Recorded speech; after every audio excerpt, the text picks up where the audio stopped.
Halo guys, apa kabar? Semoga semuanya pada sehat ya. Yang sudah subscribe, rezekinya semakin berlimpah. Kali ini kita akan membahas film yang berjudul The Beekeeper. Film ini diperankan oleh Jason Statham yang berperan sebagai Adam Clay, yaitu seorang mantan pasukan khusus rahasia negara yang dikenal sebagai The Beekeeper, sebuah organisasi rahasia di luar pemerintahan yang menangani kasus di luar hukum. Dalam masa pensiunnya, Clay menyewa gudang milik Nyonya Parker untuk tempat tinggal dan juga untuk tempat beternak lebah guna mendapatkan madu. Nyonya Parker adalah seorang pensiunan guru yang tinggal sendiri, menghabiskan waktunya sebagai kepala yayasan donasi anak yang kurang mampu. Dengan adanya Clay, Nyonya Parker merasa bersyukur karena tidak lagi sendirian di rumahnya.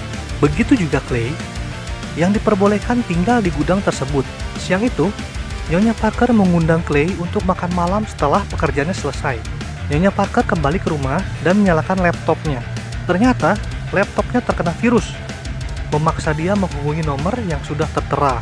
Namun, ternyata call center tersebut adalah nomor dari organisasi phishing yang berkedok perusahaan antivirus. Mereka mengendalikan laptop Nyonya Parker dari jarak jauh, mengakses riwayat akun tabungan, dan menipunya.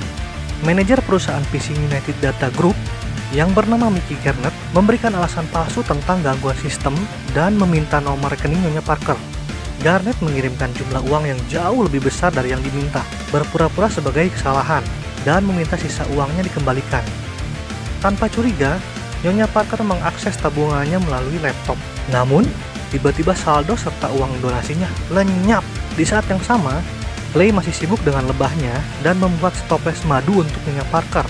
Dia hendak memenuhi undangan Nyonya Parker untuk makan malam. Namun, saat ingin masuk ke rumah, tidak ada jawaban. Dan rumah gelap. Clay memaksa masuk dengan membawa pisau dapur. Tiba-tiba, agen FBI bernama Verona, anak Nyonya Parker, muncul. Mereka menemukan Nyonya Parker sudah tewas bunuh diri. Verona menghubungi rekan-rekannya untuk menyelidiki kasus ibunya dan Adam Clay. Clay ditangkap untuk diinterogasi. Namun, setelah mengakses laptop ibunya, Verona mengetahui penyebab bunuh diri ibunya, yaitu karena terkena phishing yang menghanguskan seluruh saldo rekeningnya. Clay dibebaskan karena dianggap bersih dan hanya penyewa gudang Nyonya Parker. Verona merasa bersalah dan meminta maaf kepada Clay karena menuduhnya sebagai pembunuh ibunya. Dia juga mengungkapkan bahwa United Data Group adalah buronan yang dicari oleh FBI. Pihak FBI kesulitan melacak lokasi organisasi tersebut. Clay kemudian menghubungi teman lamanya dengan cepat, menemukan lokasi United Data Group. Clay lalu pergi ke lokasi membawa 2 jerigen bensin. Saat akan masuk, Clay dihadang oleh 2 petugas, namun dengan mudah menghabisinya. Setelah masuk, Clay menghadapi karyawan di sana, memaksa mereka berjanji untuk tidak menipu orang-orang yang kurang paham teknologi. Clay menyuruh mereka semua segera keluar, karena ia akan membakar gedung tersebut. Garnett bersama para penjaga yang sudah ada di sana berusaha menghentikan Clay. Namun Clay berhasil menghabisi para penjaga. Ia memasang sebuah bom, dan jika ada telepon masuk, bom akan meledak. Garnett disuruh keluar jika dirinya tak mau terbakar hidup-hidup. Bos United Data Group bernama Derek mendapat informasi dari Garnett bahwa gedungnya sudah habis terbakar oleh seorang peternak lebah. Mendengar hal itu, Derek tak percaya sama sekali. Derek kemudian meminta Garnett untuk mencari tahu informasi tentang pria tersebut dan menyewa beberapa pembunuh bayaran untuk menghabisinya. Di sisi lain, Verona mendapat laporan tentang kebakaran gedung yang sudah menipu ibunya. Garnett akhirnya menemukan lokasi Clay, yang saat itu sedang sibuk dengan lebahnya. Saat Clay pergi, Garnett dan anak buahnya menghancurkan serta mengikuti Clay. Clay, yang sudah tahu sejak dari tadi, bersiap-siap untuk membantai Garnett beserta anak buahnya di dalam gudang. Namun, Clay tak menghabisi Garnett dan memilih untuk meninggalkannya begitu saja. Verona yang sedang melakukan interogasi tiba-tiba mendapatkan kabar jika gudang di rumah ibunya terbakar. Sesampainya di sana, Verona dan suaminya yang juga FBI menemukan tanda pengenal milik karyawan United Data Group dan dapat disimpulkan bahwa mayat yang mereka temukan adalah karyawan. Verona juga menduga bahwa semua ini ada hubungannya dengan Adam Clay.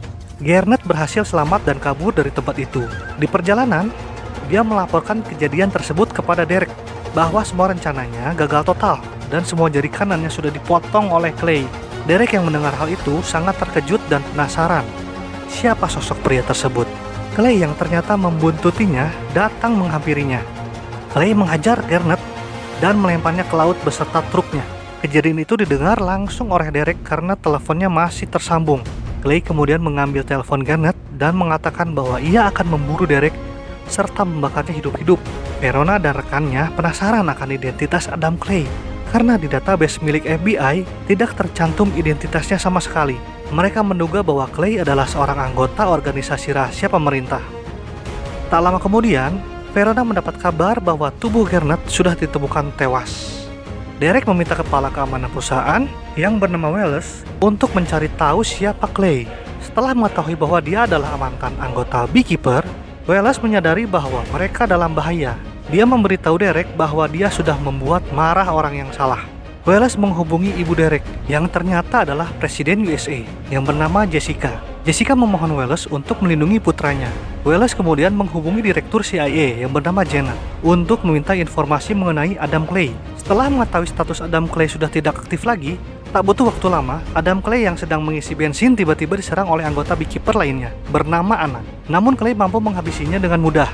Sementara anggota Beekeeper yang lainnya memilih tetap netral setelah mengetahui situasi yang sebenarnya. Wallace selalu menghubungi mantan anak buahnya untuk berkumpul di suatu tempat. Ia menjelaskan tentang Beekeeper yang ada di CIA, dan semua anggota Beekeeper ditugaskan untuk menjaga sarangnya, yaitu negaranya sendiri.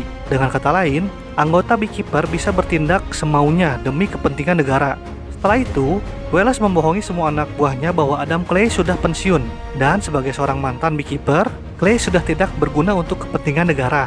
Wallace segera meminta anak buahnya untuk menghabisi Clay secepatnya. Verona kembali mendapatkan laporan kebakaran di sebuah pom bensin serta menemukan mayat Anna yang tidak ada di dalam database FBI. Dengan begitu, Verona pun sadar bahwa Anna adalah anggota rahasia pemerintahan sama seperti Adam Clay, yang disebut dengan nama Beekeeper. Mereka masih belum mengetahui motif Anna menyerang Clay. Namun dari kejadian yang sudah berlalu, Verona sudah tahu tujuan Clay selanjutnya. Sementara itu, Clay berhasil masuk ke markas Anna menggunakan potongan jari Anna yang sudah dipotong sebelumnya. Clay melacak telepon yang pernah dihubungi Garnet setelah mengetahui tujuan selanjutnya. Clay mengambil beberapa senjata yang dibutuhkan dan segera pergi ke gedung Nine Star United yang merupakan induk United Data Group yang juga dimiliki oleh Derek. Pasukan Wallace yang sudah ada di sana meminta untuk berjaga di luar saja. Namun, saat para pasukan sedang menyusun strategi, Clay tiba dengan sangat santai dan langsung menghajar mereka semua seorang diri. Clay yang berhasil masuk dan menghabisi semua penjaga di sana.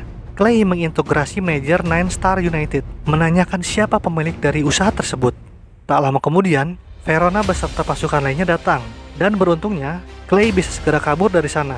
Verona yang ada di sana tak sengaja melihat wallpaper komputer di sana, dan sangat terkejut karena pemilik tempat itu adalah anak dari Presiden Danforth. Di sisi lain, Wallace mendapat kabar bahwa semua anak buahnya telah tewas, membuat dia memiliki pilihan lain selain berlindung di rumah pavilion kepresidenan.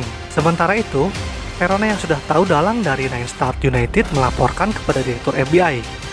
Ternyata, software yang digunakan oleh Derek untuk mengetahui semua data korbannya adalah milik CIA. Perusahaan lain yang terlibat adalah milik Presiden Danforth sebelum terpilih menjadi presiden. Dari semua kejahatan itu, FBI menyimpulkan bahwa target dari Clay selanjutnya adalah Derek. Dengan begitu, Verona ditugaskan untuk berjaga di rumah Presiden Danforth. Wallace menyewa pembunuh bayaran profesional. Namun, meskipun pengamanan yang super ketat, Clay berhasil menyusup tanpa ketahuan.